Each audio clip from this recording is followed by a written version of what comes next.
नमस्कार दोस्तों, स्वागत है आपका हमारे चैनल पर।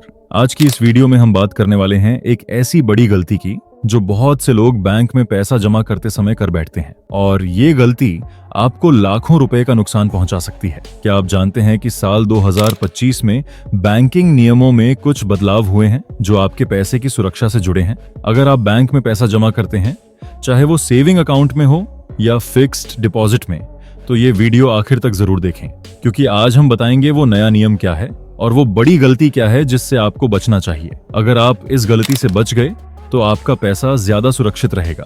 और हाँ, अगर आपको ये वीडियो पसंद आए तो लाइक करना ना भूलें, सब्सक्राइब करें और बेल आइकन दबाएं ताकि ऐसी उपयोगी जानकारी आपको सबसे पहले मिले। चलिए शुरू करते हैं। दोस्तों, सबसे पहले एक छोटी सी कहानी सुनाते हैं। कल्पना कीजिए, आपके पास 10 लाख रुपए हैं, अपने सालों की मेहनत से जोड़े हैं। आप उन्हें एक बैंक में जमा कर देते हैं, सोचते हैं कि पैसा सुरक्षित है और ब्याज भी मिलेगा। लेकिन अचानक खबर आती है कि वो बैंक दिवालिया हो गया है या उसमें कोई बड़ी समस्या आ गई है। अब क्या होगा आपके पैसे का? क्या सारा पैसा वापस मिलेगा या फिर आपका नुकसान हो जाएगा?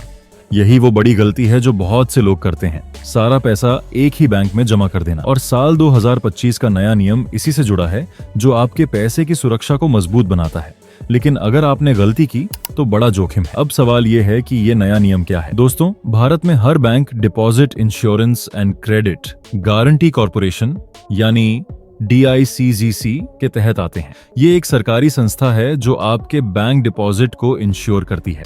मतलब अगर बैंक में कोई समस्या आती है, जैसे बैंक बंद हो जाता है या दिवालिया हो जाता है, तो DICGC आपके पैसे की गारंटी देती है। लेकिन यहाँ ध्यान देने वाली बात यह है कि ये गारंटी हर डिपॉजिटर यानी हर खाता धारक के लिए हर बैंक में सिर्फ 5 लाख रुपए तक की है। हाँ, 5 लाख रुपए तक।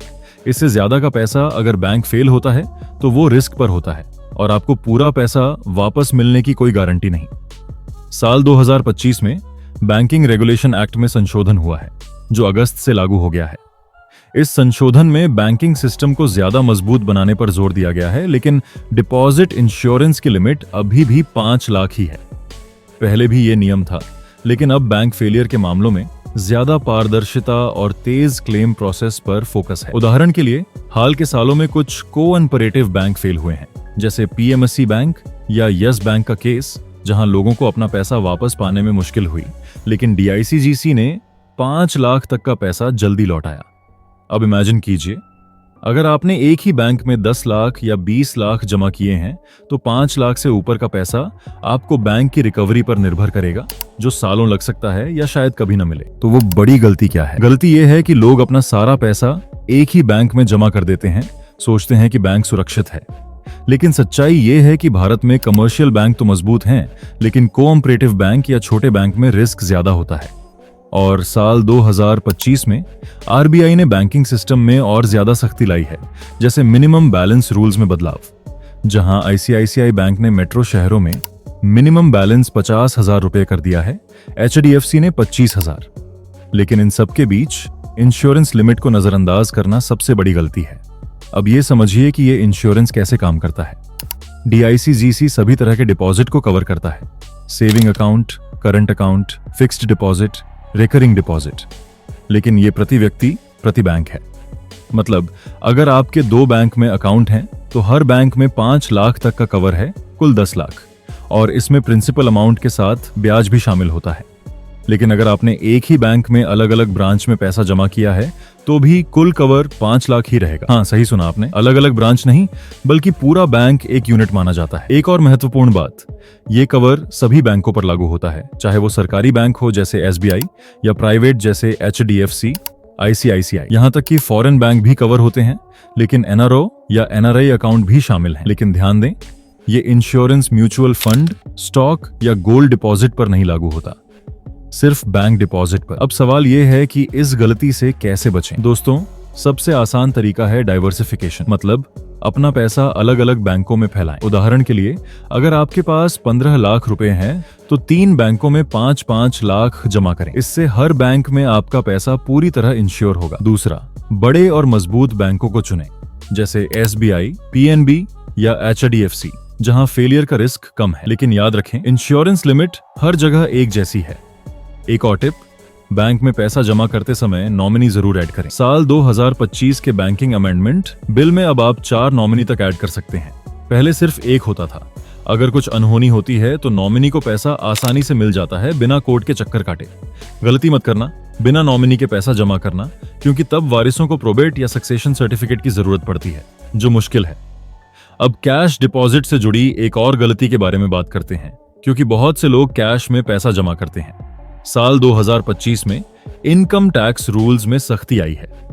अगर आप एक साल में 10 लाख रुपए से ज्यादा कैश सेविंग अकाउंट में जमा करते हैं तो बैंक इसे इनकम टैक्स डिपार्टमेंट को रिपोर्ट करता है, और अगर आपका इनकम इससे मैच नहीं करता तो नोटिस आ सकता है।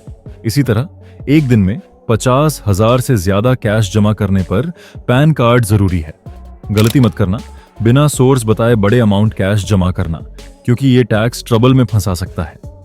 एक और नया बदलाव, साल 2025 से बैंक अब इनऑपरेटिव अकाउंट पर मिनिमम बैलेंस पेनाल्टी नहीं लगा सकते। अगर आपका अकाउंट 2 साल से इस्तेमाल नहीं हुआ है तो पेनाल्टी से बच सकते हैं, लेकिन बेहतर है अकाउंट एक्टिव रखें। साल में कम से कम 1 ट्रांजैक्शन करें। दोस्तों, अब कुछ प्रैक्टिकल टिप्स।